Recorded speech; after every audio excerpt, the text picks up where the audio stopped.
Dainang buhay kang madukayan sa kadagatang sakop kang barangay Malubago, Rapu-Rapu, Albay. Anhawa kang 40 anyos na si Johnny Basar, kan Purokdos Barangay Poblasyon kang Parong Banwaan, alas 7:30 kan Sabadong aga. Sa impormasyon kang Rapu-Rapu MPS, antes mangyarang insidente, lunad kang pagsadiring bangka Biyernes ning hapon, nagpasiring si Basar sa Barangay Malubago kaibang sayang pinsan, nga ni mag-atindir ning sarong pagtiripon. Alas 11 ning banggi kang parehong aldaw, kan mapagdesisyonan subot kan magpinsan na maguli na. Antes magbiyahe, may pigkuam mo na ang pinsan kan biktima. Alagad sa pagbalik ay ni, dainak aning naabutan pa sa baybayon ang biktima. Para kwaon so bangka duman sa tao kang dagat na nakaangkurahin so sa kayang gayunda.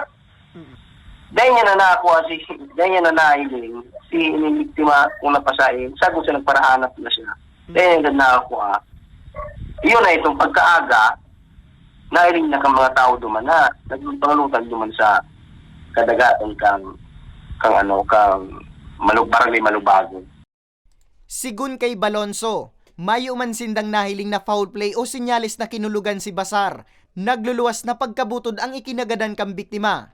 Sa initial investigation kang sa muyang investigador na wala man kinailingan ining visible wounds or no sign of foul play. So yung pagirundom sa inda na kung nakailing na, then na magpirit na magpalaot pa man para makaiwas sa disgrasya. Sa presente, nakapatente na ang bangkay ni Basar sa Sindang residensya. Para sa mga baretang Tatak Bicol, Nomer Corporal.